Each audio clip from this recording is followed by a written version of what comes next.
Good afternoon, Jaco. Nice to have you on this program.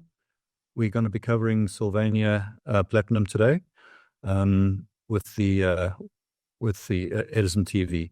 There's some questions that we prepared that we would like to ask you, and I think without further ado, let's just go straight into it. First question: Sylvania FY24 production was under pressure due to the strike you had last year, but FY25 has started stronger, and you have just recently released your Q1 results. Can you please talk us through the main highlights for the past quarter?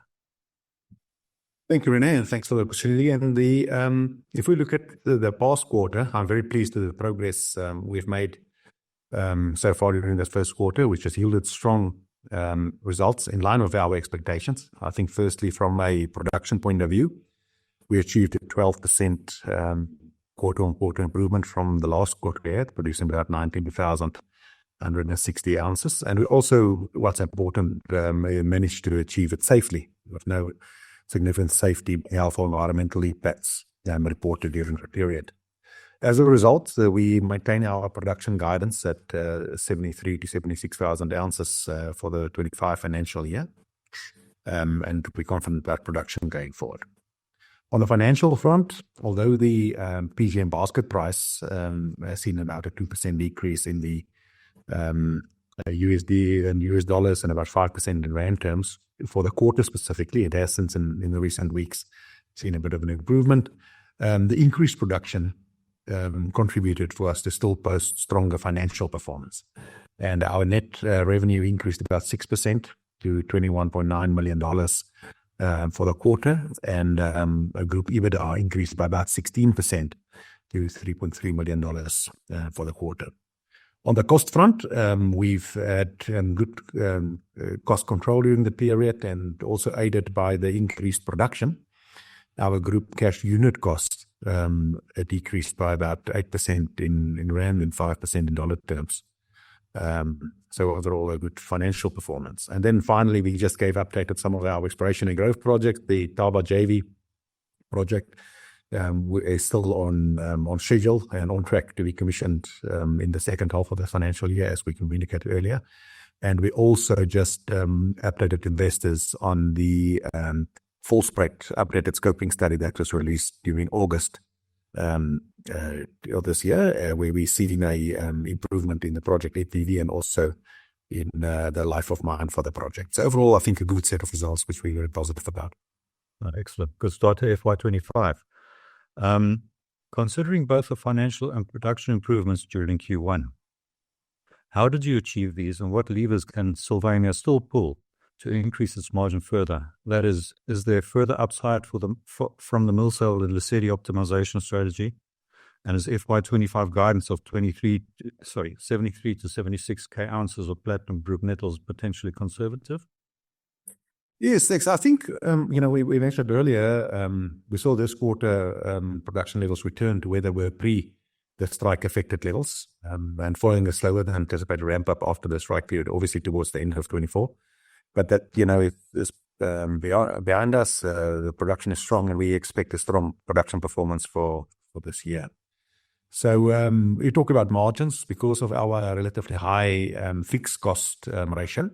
The main levers we have to pull to improve margins in Sylvania is, first of all, make sure we get our production ounces maximized. So have the plants at full capacity and maintain production levels. Then secondly is making sure we optimize PGM feed grades into the plant, because higher grades gives higher returns, and also recovery efficiencies. And then to maintain tight cost control. Obviously the basket price would improve margin significantly as it goes up, but we're not in control of that. If we look in quarter one in particular, we have saw a 7% improvement in the PGM feed grade, and that we achieved primarily through engagement with our host mines with some of the feed material that is we received from the host mines that was higher grade. Now, although we continuously engage with them to optimize the feed blends, we don't have direct control over the exact mining areas. but we do have, at least can tell you what blends would be better for our process. And then secondly, from a grade point of view, we continue to treat some external higher grade third-party material at our Eastern operations that we are buying in, but under the current PGM basket price, it is adding a significant value to our business case. Otherwise, improvements and continue to optimize and increase our general operational efficiencies, plant efficiencies, to ensure we can return additional value. When we look at mill cell at Lesedi in particular, as you mentioned, I think firstly at mill cell we have progressed well, and actually now in the last week commissioned a new column cell at mill cell that is aimed at improving our final concentrate quality and hence therefore our payability achievement. That's another way in terms of maximizing our margins. So we're looking forward as we commission and optimize that column cell to see what returns we can get by improving our overall profitability and payability on the metal. So that's going well at mill cell. And then at Lesedi in particular, where we initiated a performance enhancement initiative in August this year, we are also seeing promising results with optimization and initiatives of the plant. I think also as part of the host mine's drive to improve chrome production, they have recommissioned their Lesedi ROM plant, which is located at our Lesedi site, which has been on care and maintenance up to now, since they acquired it back in 2017 from the old IFM unbundling. And they're recommissioning that plant, which will secure a higher grade current rising feed source to our Lesedi operation. And that is very positive and would make a significant improvement in Lesedi's business case in going forward and also their profitability. So, finally touching on just the guidance, and do you think it might be too conservative? I do believe our guidance is currently accurate and well informed. While Q1 was strong, and we talk about these other improvements, Q2 and Q3 in South Africa are typically lower production quarters because of the host mines and mining industry in general in South Africa slowing down over December, January festive period. So, we provided our forecast for a bit of slowdown, although we continue 24/7 throughout this period on our plants. We would treat lower grade dump material than the higher grade current risings and ROM feed sources. So we do believe that at this stage, our guidance is accurate, and we're not at this stage foreseeing to change it. Okay, we'll hold fingers. What's quite frustrating sometimes, as the lowest cost producer, PGM producer, with a 6% dividend yield and rising production, sometimes it's really frustrating to see your share price lagging the bigger producers with far less impressive results compared to you, Sylvania. Why do you think that is? Yeah, Renee, talking about share price, unfortunately, we don't have full control over it, and especially compared to some of the bigger or primary PGM producers, as you mentioned, there are often, different listings or investor sentiments, implications or impacts. So it's difficult to do a direct comparison.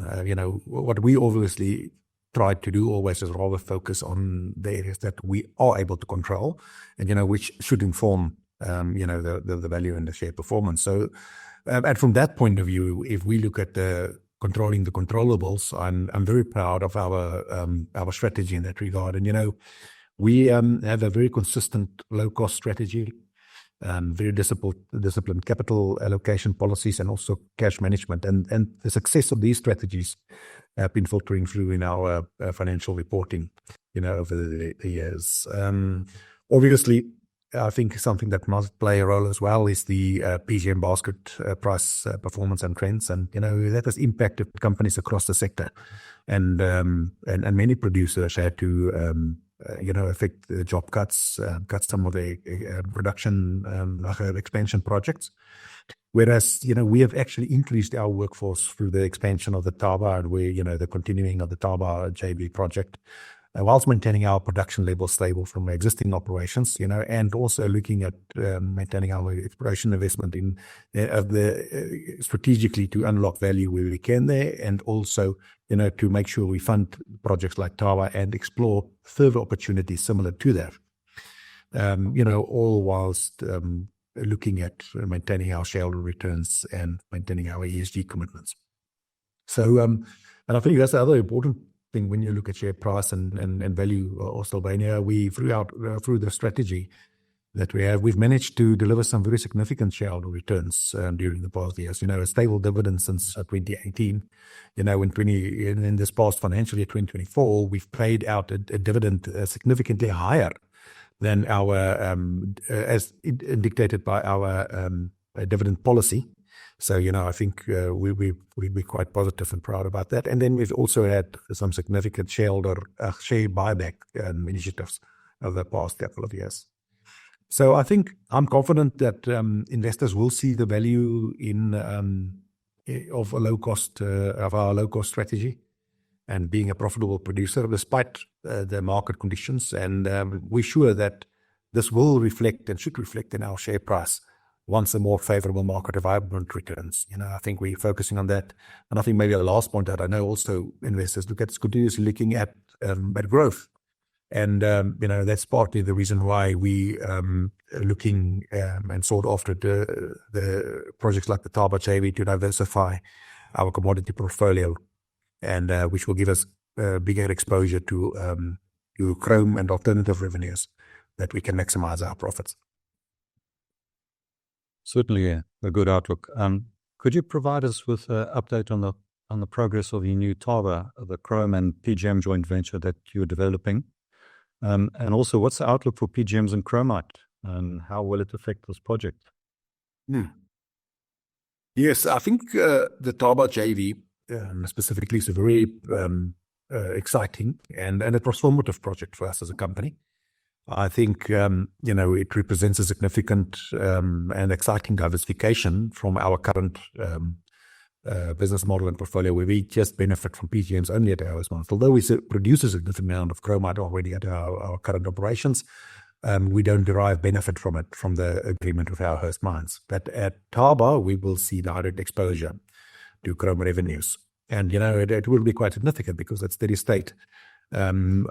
Besides the 9% increase in attributable PGM ounces on our production profile, we would also have about 210,000 tons a year of attributable chrome. So certainly something that would be very positive for us, especially, if in more favorable market conditions. But talking about the current markets and how that impacts, because we have both the exposure to chrome and PGMs,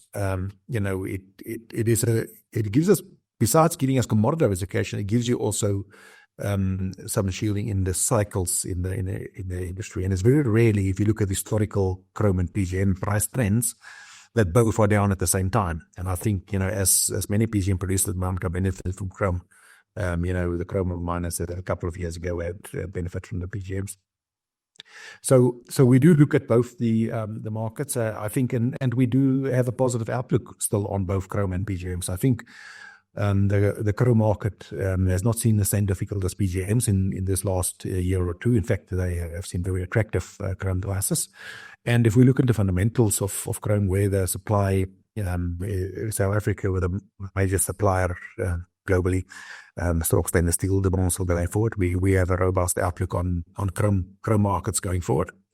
And then on PGMs, while we have seen a very low price environment during recent years, we also confident that the PGM price will improve. PGMs, all platinum, palladium, and rhodium, as in the immediate and short term are forecasted to be a deficit, and it's actually amazing that it hasn't reacted sooner already. But we do believe that there's strong demand and strong price prospects for the metal. So in both markets, we're confident. I think maybe just a last point on this chrome and PGM sector is the Thaba JV, as it is at current spot prices, where you have chrome higher and PGMs lower, you're probably looking at about 70 to 80% of your revenue being derived from chrome versus PGMs. And if you look at longer term consensus prices, you're probably at 60 to, closer to 50 to 60% chrome versus PGM prices. But it does give you that diversification and shield you in that position. And that's why it's an exciting project in what we believe still two good markets to be in.